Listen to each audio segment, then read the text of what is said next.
네, 이 시간에는 로마서 1장 10절부터 17절 말씀까지 읽었습니다.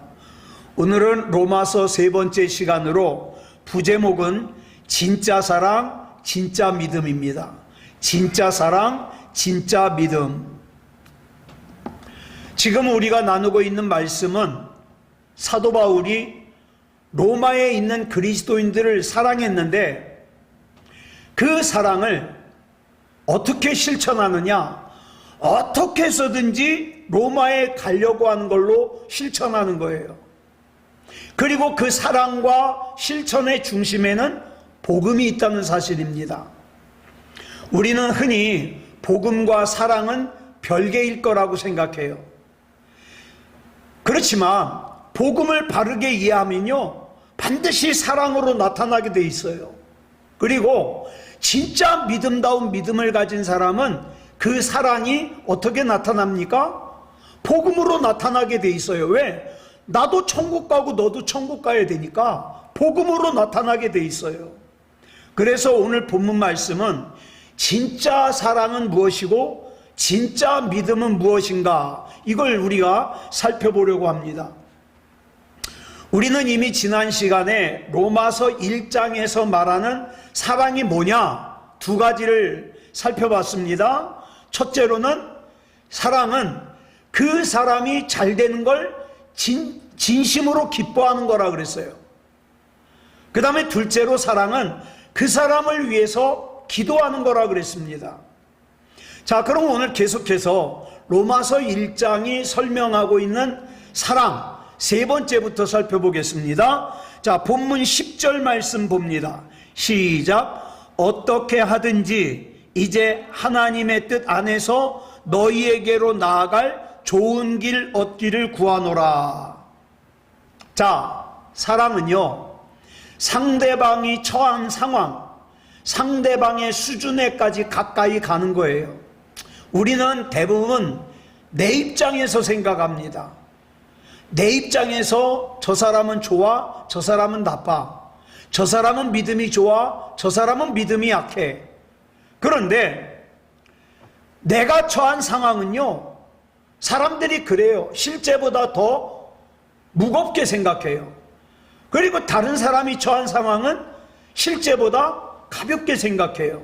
그래서 다른 사람이 앓고 있는 중환병보다 내 감기 몸살이 더 힘들다고 생각하죠. 그런데 바울은요, 로마에 있는 그리스도인들에게 로마서라고 하는 이 감동적인 편지 한 장 써보내는 걸로 나는 이제 로마에 있는 그리스도인들을 위해서 내 할 일 다 했어, 그러지 않았습니다. 바울은 이 편지를 보내고 또 어떻게 해서든지 내가 직접 로마로 가야 되겠다고 생각했어요. 근데 이상하죠? 번번이 로마로 가는 길이 막혀요. 그렇지만 나중에 바울은 결국 로마에 갔습니다. 그런데 여기서 우리가 생각해야 될 것이 있어요.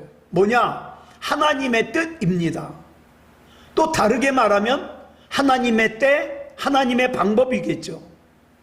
바울은 본문 10절에서 어떻게든지 로마에 가고 싶다는 자기 뜻을 밝혔습니다.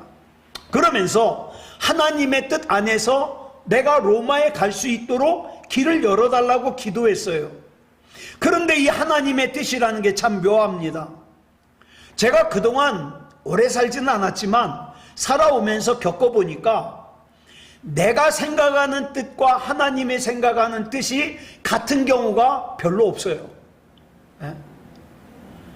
다를 때가 많아요. 자, 그런데 내 뜻과 하나님의 뜻이 다를 때 우리가 생각해야 되는 것이 있어요. 뭐냐? 서두르면 안 돼요. 하나님께서 예레미야 33장 2절에서 하나님 자신을 소개하기를 뭐라고 소개합니까? 빨간색만 시작. 이를 행하시는 여호와, 그것을 만들며 성취하시는 여호와, 그의 이름을 여호와라 하는 이라고 소개합니다. 이 하나님께서 일하셔야 돼요. 내 인생 가운데도, 우리 가정에도, 내 자식들에게도 이 하나님이 일하셔야 돼요. 그렇기 때문에 우리가 할 수 있는 건 뭐냐? 그 다음 3절에 나오죠. 뭐라 그랬습니까? 시작. 너는 내게 부르짖으라. 내가 내게 응답하겠고 내가 알지 못하는 크고 은밀한 일을 내게 보이리라.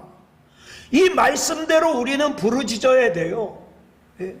그러면서 하나님의 응답과 아울러 우리가 미처 알지 못했던, 하나님, 제가 이건 미처 몰랐네요.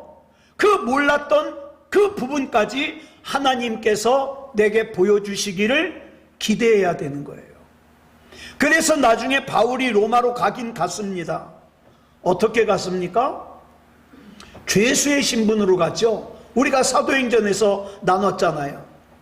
자, 바울은 자기가 기대하기는 어떻게 로마로 가는 거예요? 자유인의 몸으로 로마에 가는 거예요. 그게 자유롭게 복음을 전하는 거였어요. 그런데 하나님의 뜻은 바울이 예루살렘에 가서 유대인들에게 붙잡혀서 로마의 백부장인 율리오의 보호를 받으며 죄수의 신분으로 로마에 가는 거예요. 로마에 가서도 외딴 곳에 집 하나 얻어줘가지고 오두막이죠. 한쪽 팔은 로마 군인에게 묶인 채로 그러고 사는 거예요. 그러니 하나님의 뜻과 바울의 뜻이 얼마나 다릅니까? 그러나 바울은 하나님의 뜻대로 로마로 갔습니다. 이런 내 생각과 많이 다른 하나님의 뜻에 순종하며 산다는 것은 절대로 쉬운 일이 아니에요. 우리가 하나님을 사랑하는 이유도 마찬가지입니다. 하나님께서 먼저 사람의 몸을 입고 내 수준에까지 내려와 주셨기 때문에, 아니 어찌 생각하면은 나보다 더 어렵고 나보다 더 고통스러운 수준에까지 내려와 주셨기 때문에 내가 구원받을 수 있었고, 그런 주님을 나는 사랑할 수밖에 없는 거예요. 그런데 이 사랑이라는 것은 어느 한쪽의 사랑만으로는 되지 않죠. 하나님께서 나의 수준으로까지 내려와 주셔서 나를 사랑하셨다면 나 역시 그 하나님을 사랑해야만 하는 거예요. 자, 그 다음에 본문 11절 보겠습니다. 시작. 내가 너희 보기를 간절히 원하는 것은 어떤 신령한 은사를 너희에게 나누어 주어 너희를 견고하게 하려 함이니. 여기서 말하는 은사는 뭐냐? 하나님이 주신 선물이에요. 자, 바울이요, 많은 어려움과 고난을 무릅쓰고 로마에 있는 그리스도인들을 찾아가서 만나려고 하는 이유는 뭐냐면, 하나님께서 먼저 바울에게 주셨던 그 은사를 갖다가 그 로마에 있는 그리스도인들에게도 나누어 주기 위해서예요. 신앙이라는 것은요, 내 머리로 알고 있는 지식만으로는 되질 않아요. 신앙이 만약에 알고 있는 지식만으로 되는 거라면 머리 좋은 사람이 믿음이 좋죠. 머리가 나쁜 사람은 믿음이 안 좋죠. 그런데 제가 만난 사람들 중에는 머리는 좋은데 신앙이 영 안 자라는 사람들이 있어요. 반면에 머리는 안 좋은데 학교도 다니지 못했는데 신앙이 굉장히 좋은 분들을 만났습니다. 그래서 이 머리와 신앙은 같지 않다. 그렇다고 해서 성경 지식이 전혀 쓸모가 없다는 말은 아니에요. 가장 좋은 것은 내가 알고 있는 성경 지식과 은혜가 어우러지는 거예요.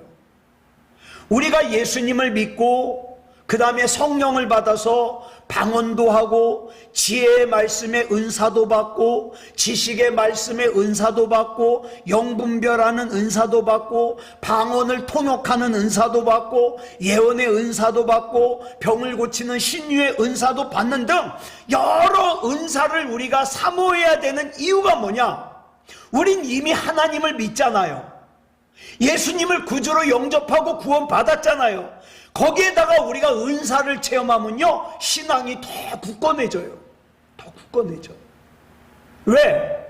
머리로만 알고 있던 신앙이 체험되니까. 놀랍죠? 만약에 머리로 아는 신앙과 체험하는 신앙 중에 한 가지만 가지고 있다, 한 가지만 고집한다, 그러면 어려워요. 예를 들어서 체험만 주장하는 신앙이 있어요. 체험. 그래가지고 반드시 방언해야 구원받은 거라고 막 얘기를 하고 그런 사람들 실제 있어요. 그런 사람들은요, 하나님의 말씀, 하나님의 지식이 부족하면 잘못된 길로 빠지기 쉬워요. 반면에 지식만 주장하는 신앙이 있어요. 하여튼 성경 공부는 무지하게 열심히 해요. 그런데 체험을 못하니까 어떻게 해요? 신앙이 차디차요. 냉철해요. 그런데 이 지식과 체험이 합쳐지면요, 신앙적으로도 올바르고 가슴도 뜨거워요. 아주 바람직한 신앙이죠. 그러므로 내 머릿속에 있는 하나님의 말씀의 지식과 내 가슴에 있는 뜨거운 믿음의 열정이 함께 잘 어우러져야 돼요. 그래야 건강한 신앙이 될 수 있어요.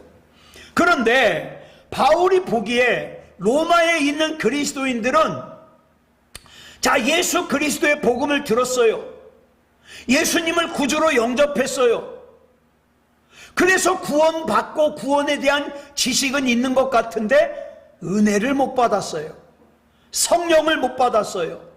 그래가지고 바울은 조급한 거예요. 내가 빨리 로마로 가서 저 로마에 있는 그리스도인들에게 하나님의 은사를 받도록 도와주고 싶은데, 그래서 바울은 이 하나님의 은사를 로마에 있는 그리스도인들과 나누고 싶은 거예요. 자, 그 다음에 사람을 사랑한다는 건 뭐냐? 다섯 번째로, 자, 본문 12절 보겠습니다. 시작. 이는 곧 내가 너희 가운데서 너희와 나의 믿음으로 말미암아 피차 안위함을 얻으려 함이라. 여기서 바울은 자기가 로마에 있는 그리스도인들을 찾아가고 싶어하는 또 하나의 이유를 설명하기를, 내가 너희한테 가가지고 내 믿음을 너희한테도 나눠줘서 너희가 위로받고 너희의 믿음을 또 내가 받아서 피차 서로가 서로를 위로하고 싶어서다, 이렇게 말하고 있어요. 나무가 있는데 나무를 갖다가 옆에다 다 펼쳐놓으면요, 그 나무는요 불이 약해요. 불이 잘 붙질 않아요. 그런데 나무를 갖다가 위로 이렇게 쌓아놓으면 그 중에 젖은 나무가 하나 껴있어도 어떻게 해요? 밑에서 불이 붙으면 그 젖은 나무까지 나중에 다 타잖아요. 예. 그러니까 믿음 좋은 사람들 가운데 믿음이 약한 사람이 하나 낑겨 있으면 어떻습니까? 나중에 어느 순간에 그 사람도 믿음이 활활 타는 거예요. 아주 바람직한 신앙생활이죠. 그런데 차디차게 식은 사람들 가운데 뜨거운 사람이 하나 들어가 있으면 덩달아 식어버려요. 예. 다른 사람들은 다 기도 안 하는데 왜 나만 안 하는 거죠? 다른 사람들은 다 적당히 교회 왔다 갔다 하는데 왜 나만 극성을 떴느냐는 거죠. 그러면서 같이 식어버려요. 그래서 신앙생활이라는 것은요, 혼자서 독불장군으로 되기가 쉽지 않아요. 전도서 4장 9절을 보면 이런 말씀이 나와요. 시작. 두 사람이 한 사람보다 나음은 그들이 수고함으로 좋은 상을 얻을 것임이라. 혹시 그들이 넘어지면 하나가 그 동물을 붙들어 일으키려니와 홀로 있어 넘어지고 붙들어 일으킬 자가 없는 자에게는 화가 있으리라. 자, 누군가가 넘어졌어요.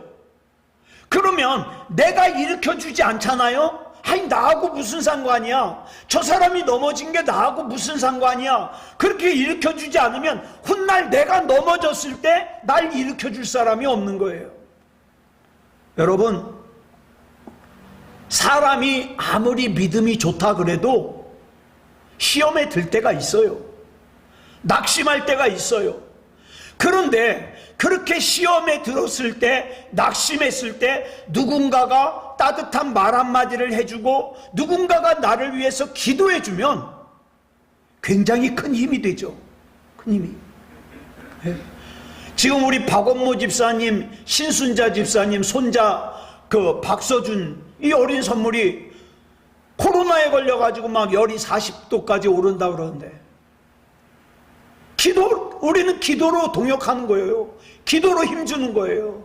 하나님, 그 열이 내려가게 하시고, 그 어린 아기가 고통스럽지 않도록 하나님 붙잡아 주시옵소서. 이렇게 시험에 들어 낙심이 될 때 누군가가 나를 위해서, 누군가 날 위해 기도하네, 힘이 되는 거죠. 그래서 믿음의 동역자가 중요한 거예요. 이런 믿음의 동역으로 마귀를 이기고 그 신앙이 반석 위에 세워지는 거예요. 바울같이 위대한 사람도 내가 로마에 가서 내 신앙이 여러분에게 도움이 될 뿐만 아니라 여러분의 신앙이 나한테 도움이 된다는 거예요. 일방적으로 도움 주기만 하는 사람은 없어요. 도움을 주기도 하고 받기도 하는 거예요. 사랑도요, 받을 줄 아는 사람이 사랑 줄 줄 알아요. 예? 관심도요, 받을 줄 아는 사람이 줄 줄도 알아요. 이거 줄 줄 모르는 사람은요, 받을 줄도 모르고, 받을 줄 모르는 사람은 줄 줄도 몰라요. 바울같이 위대한 사람도 그 신앙에 도움이 필요했다 이 말이에요. 그래서 마태복음 18장 20절을 보면 예수님께서 이렇게 말씀하시죠. 시작. 두세 사람이 내 이름으로 모인 곳에는 나도 그들 중에 있느니라. 이 어마어마한 말씀이에요. 저와 여러분이 같이 마음을 합하고 서로에게 영적인 힘과 보탬이 되어줄 때 거기에 누가 같이 계세요? 마치 풀무불에 다니엘의 세 친구가 들어갔을 때 거기에 하나님의 아들이신 예수님이 같이 있었던 것처럼 우리 주님께서 같이 계셔요. 얼마나 대단한 일입니까? 그런데 이런 사랑이 절대 쉽지 않아요. 쉽지 않아요. 자, 본문 13절 보겠습니다. 시작. 형제들아, 내가 여러 번 너희에게 가고자 한 것을 너희가 모르기를 원하지 아니하노니 이는 너희 중에서도 다른 이방인 중에서와 같이 열매를 맺게 하려 함이로되 지금까지 길이 막혔도다. 여기 보면 바울이 로마에 가려고 여러 번 애를 썼는데 번번이 길이 막혔어요. 여러분, 우리의 길이 막히는 건 두 가지 경우가 있어요. 하나는 하나님께서 막으셔서 길이 막힐 때가 있고, 또 다른 하나는 마귀가 길을 막아서 못 갈 때가 있어요. 자, 그러면 이 길을 지금 하나님이 막았느냐 마귀가 막았느냐는 어떻게 알 수 있을까요? 쉽게 구분할 수 있습니다. 지금 현재 하나님께서 나에게 맡겨주신 일이 있어서 내가 그 일이 너무 바빠서 또 다른 일이 있어서 못 가게 되는 것을 누가 막으시는 거예요? 하나님이 막으시는 거예요. 그런데 내가 지금 할 일이 없어요. 근데 가고 싶지가 않아요. 그래서 안 갔어요. 그럼 마귀가 막는 거죠. 자, 그런데 바울이요, 소아시아에서 할 일이 굉장히 많았어요. 그래서 로마로 가려고 계획을 세우면 소아시아에서 일이 생겨요? 못 가요? 또 가려고 그러면 일이 생겨요? 바빠요? 갈 수가 없어요. 이거는 뭡니까? 하나님이 막으시는 거예요. 자, 우린 지금까지 지난 시간부터 오늘까지 로마서 1장에서 말하는 사랑이 뭐냐? 5가지를 살폈어요. 첫째로는 그가 잘 되기를 기뻐하는 거예요. 두 번째로는 그를 위해서 기도하는 거예요.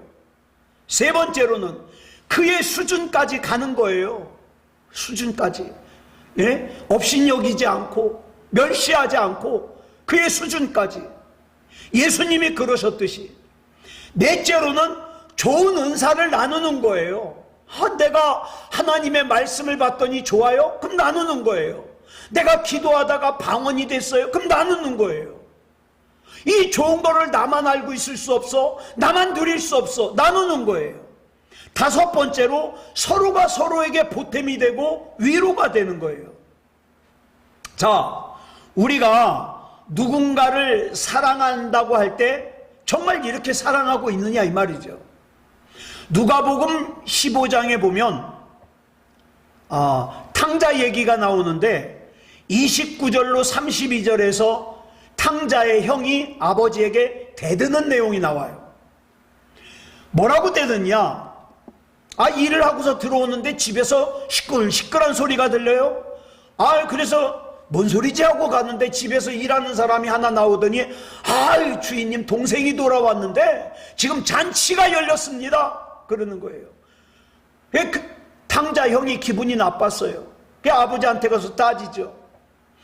내가 여러 해 동안 아버지를 섬기면서 아버지의 말씀을 한 번도 어긴 적이 없는데 아버지께서는 나한테 염소 한 마리 줘서 친구들과 같이 먹으라고 주신 적이 없는데 저 못된 동생 탕자는 아버지의 재산을 가지고 나가서 탕진하고 돌아왔는데 잔치를 열어주다니요. 못마땅합니다. 따지죠. 자, 그런데 이 말씀에서 우리에게 깨닫게 하는 건 뭐냐? 이 큰 아들은요, 그동안 자기가 아버지를 사랑한다고 생각했지만 사실은 사랑한 게 아니라는 거예요. 왜? 사랑이 없는 관계에서 나타나는 특징이 있는데 그게 뭐예요? 형식과 계산이에요.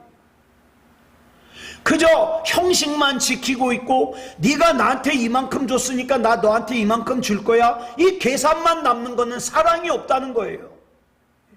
그러니까 이 사랑이 없는 큰아들은 자기의 몸이 아버지와 같이 있다는 형식만 주장하는 거죠. 내가 아버지랑 같이 있었잖아요. 그리고 그로 인하여 자기가 아버지로부터 마땅히 받아야 될 대가를 계산하는 거예요. 그러니까 나 이렇게 받아 마땅합니다. 형식과 계산만 있죠. 이게 바리새인 아니에요? 내가 이렇게 하나님 앞에 율법을 잘 지켰으니까 나 신앙생활 잘하는 거잖아요. 그러니까 나한테 복 주셔야죠. 이게 바리새인이에요. 그러면서 속으로는 하나님을 전혀 사랑하지 않아요. 오직 뭐에만 관심이 있습니까? 하나님을 이용해서 내가 복 받는 것만 관심이 있어요. 하나님을 이용해서 내가 부자가 되고 하나님을 이용해서 내가 성공하고 여기에만 관심이 있는 거예요. 철저한 바리새인이죠. 형식과 계산만 남아있는. 우리도 신앙생활하면서 하나님에 대한 사랑이 없잖아요. 그러면은 형식과 계산만 남아요. 나는 예배 안 빠졌어. 나는 주일날은 한 번도 안 빠졌어. 형식을 주장하죠. 그 다음에 그러니까 하나님은 나한테 복 주셔야 돼. 계산이 남죠. 네. 그리고 그 형식마저 없어졌을 때 그 사람을 뭐라 그래요? 불신자라 그러는 거예요. 네. 형식만 남은 사랑은 자기가 마땅히 당연히 하나님께 받을 복이 있다고 생각해요. 그러다가 자기가 형식을 지켰음에도 불구하고 자기가 받은 복과 응답이 자기 마음에 자기가 기대한 만큼 차지 못하면 그때부터 어떻게 합니까? 시험 드는 거예요. 내가 목사인데 나를 이렇게 대접하시네? 내가 모태신앙인데 나를 이렇게 대접하시네? 내가 그렇게 주일날 예배 한 번도 안 빠졌는데 나를 이렇게 대접하시네? 시험 드는 거예요. 왜? 이미 사랑이 식었거든요. 그래서 우리는 하나님에 대한 사랑을 회복하는 게 급해요. 자, 그 다음에 이어지는 본문 16절부터 17절까지는 올바른 신앙생활에 대해서 기록하고 있어요. 본문 16절이 이렇게 시작합니다. 빨간색만 시작. 내가 복음을 부끄러워하지 아니하노니. 바울은요, 자기가 복음을 부끄러워하지 않는다고 선언하고 있어요. 2000년 전에 바울이 이 증언을 한 이 당시는 철저하게 힘이 지배하던 시대예요. 로마 제국이 지중해 연안을 다 장악하고 이스라엘마저 어떻게 해요? 식민 통치하고 있을 때예요. 그런 강력한 로마 제국의 영향 아래서 바울이 주장하는 복음, 다시 말해서 갈릴리에서 목수 생활을 하던 예수라는 남자가 십자가에 달려 죽었다가 부활했다는 그리 대단하지 않은 힘을 갖다가 증거하는 것. 여기에다가 내 목숨을 거는 거, 여기에다가 내 인생을 거는 거, 이게 쉽겠냐고요. 왜냐하면 이 당시 로마 그리스 신화에 보면 대단한 얘기가 많잖아요. 로마 신화에 어떻게 해요? 그 제우스라는 신은 번개를 갖고 다니잖아요. 번개 얼마나 강력합니까? 예? 예?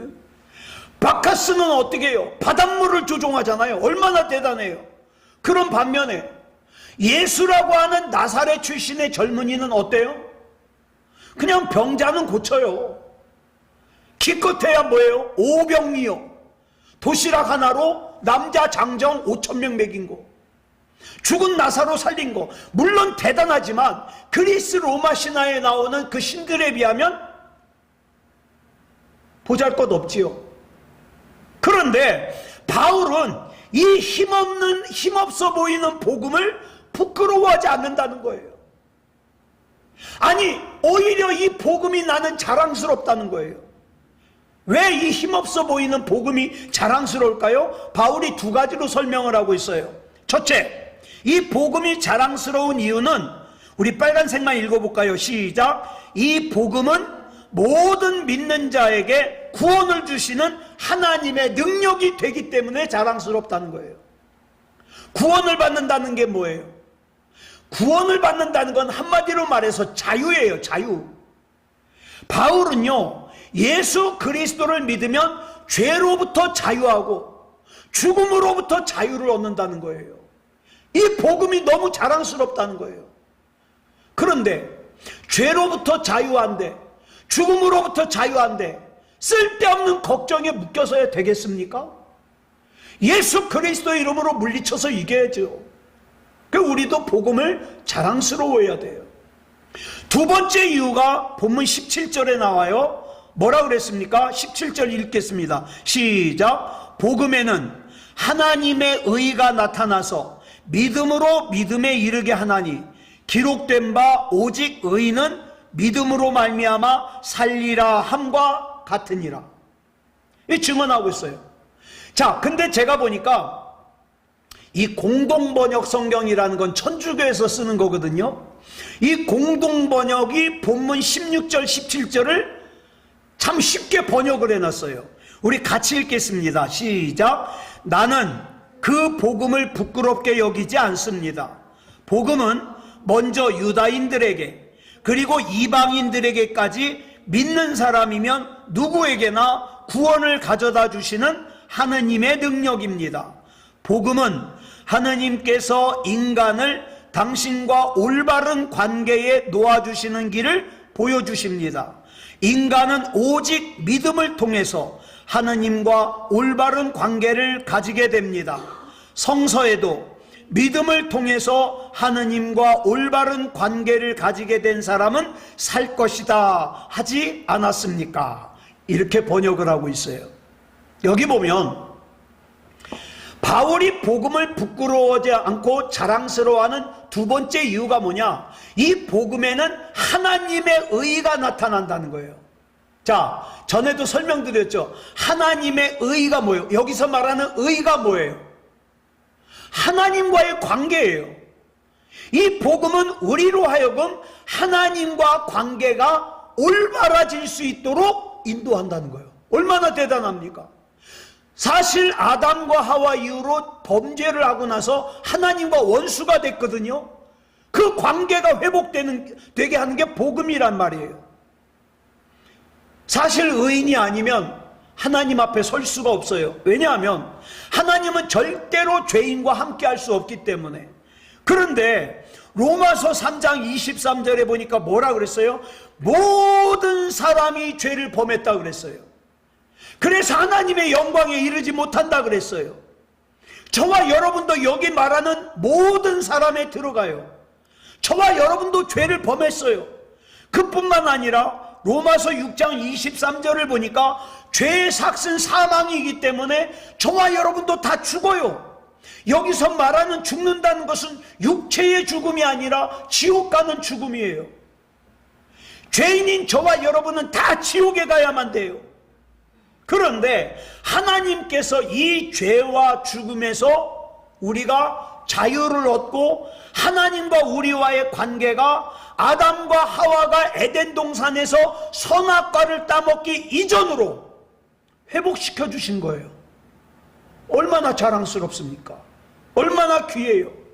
이걸 갖다가 신학적인 용어로 뭐라 그러냐? 이신칭의라 그래요.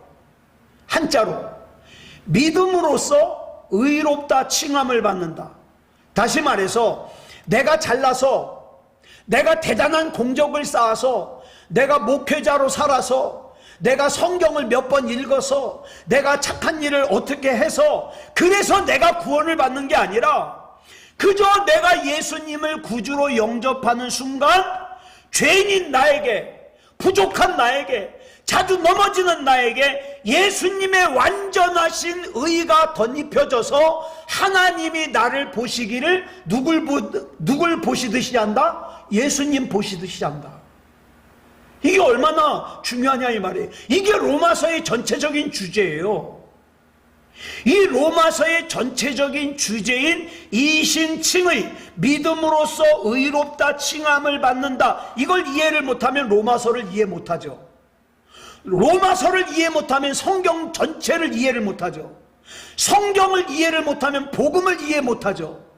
복음을 이해하지 못하면 신앙생활 더 할 수가 없죠. 구원받을 수가 없죠. 그래서 이신칭의를 이해하는 것은 우리 신앙생활에서 굉장히 중요합니다. 아유, 내가 이런 죄를 졌는데 괜찮아요. 이신칭의, 믿음으로써 나는 의롭다 칭함을 받는다. 나 약해요. 나 부족한 면이 많아요. 내가 결심을 해도 수시로 죄를 져요. 그렇지만 내가 주님을 믿음으로, 주님을 구주로 영접함으로 나는 하나님께서 날 보실 때 예수님 보시듯이 한다. 굉장히 중요한 거죠. 만약에 나에게 내 의로 구원을 이룰 수 있는 의가 있다면 나에게는 더 이상 복음이 필요 없어요. 근데 이 복음이 뭐예요? 예수 그리스도예요. 내 스스로 구원을 이룰 수 있으면 나에게 예수 그리스도가 필요가 없다는 거죠. 그런데 우리에게는 스스로 구원을 이룰 수 있는 의가 없잖아요. 그런데도 가끔 보면 아까 말씀드린 탕자의 비유에서 이 큰아들처럼 자기가 꽤 대단하다고 생각하는 사람들이 있어요. 특히 목회자들 사회에서 가만히 보면은 이게 어느 순간에 목이 굳어져 가지고 나 목사 몇십 년 했으니까 나 대단해, 착각을 하고 있어요. 내가 대단한 목사라고, 내가 대단한 장로라고, 내가 대단한 권사라고, 내가 대단한 집사라고, 내가 대단한 사역자라고 그렇게 착각할 때가 있어요. 그러다 보면 나타나는 현상이 뭐냐? 하나님의 뜻보다 내가 기준이 되는 거예요. 하나님을 예배하고 안 하고 내가 판단해. 기도를 하고 안 하고 내가 판단해. 그러나 우리 주님께서는 그런 대단한 사람들을 구원하기 위해서 이 땅에 오신 게 아니잖아요. 누구를 위해서 오셨어요? 내가 죄인이라고 생각하는 사람들을 구원하시기 위해서 오셨어요. 내 죄를 회개하는 사람을 구원하기 위해서 오셨어요. 그 누가복음 5장 31절에서 이렇게 말씀하시잖아요. 빨간색만 시작. 건강한 자에게는 의사가 쓸데없고 병든 자에게라야 쓸데있나니. 내가 대단하다고 생각하는 사람에게는 예수님이 필요가 없어요. 그러나 내가 약하다는 사람, 내가 부족하다는 사람, 그래서 나는 주님이 아니면 안 된다고 생각하는 사람에게는 주님이 필요해요. 주님.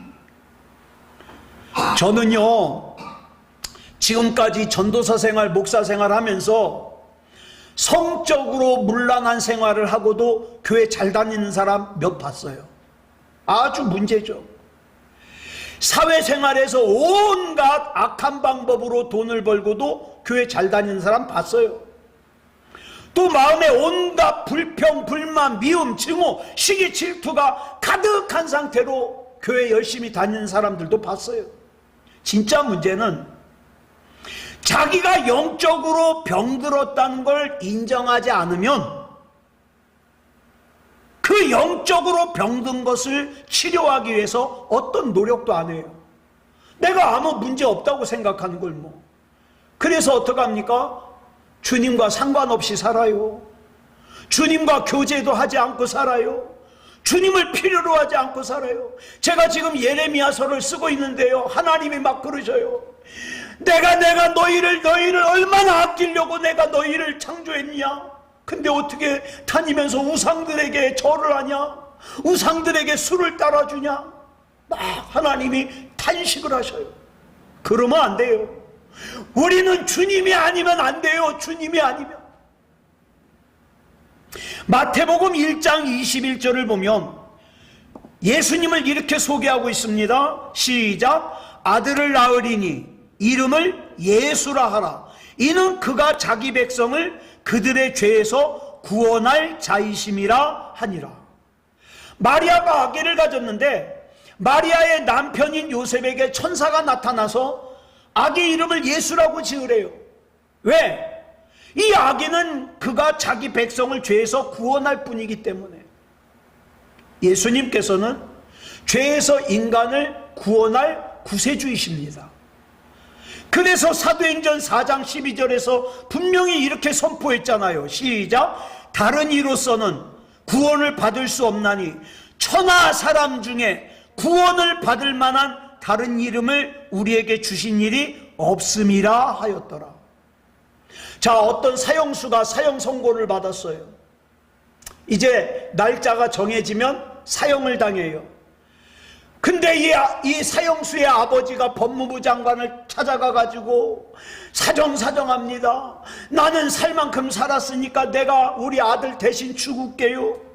날 대신 사형당하게 해주십시오. 돼요, 안 돼요? 절대 안 되죠. 왜? 그 아버지에게는요, 그 아들을 대신해서 죽을 자격이 없어요. 물론 그 아버지가 구치소 밖에서 아들 때문에 속상해서 스스로 생명을 끊을 수는 있어요. 그렇다 그래서 그 아들의 죄가 용서받는 게 아니에요. 왜? 아버지의 생명은 아들의 생명을 대신할 자격이 없기 때문에. 저와 여러분의 죄를 해결할 수 있는 자격은 오직 누구밖에 없습니까? 예수 그리스도밖에 없어요.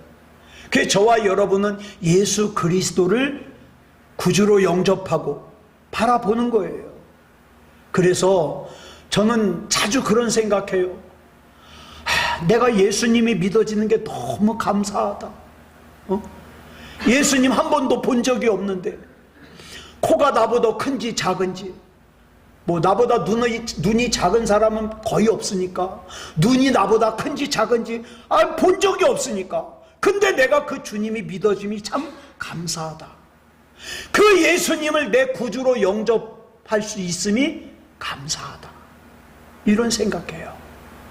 아무쪼록 우리 주님 안에서 이 신앙 가지고 이 복음이 얼마나 중요한지 느끼고 감사하는 그런 저와 여러분이기를 그리스도 예수님의 이름으로 축복합니다.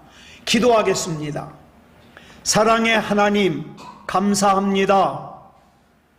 우리에게 로마서 1장에 나오는 사랑을 깨닫게 하시고 또 믿음을 깨닫게 하시니 감사합니다.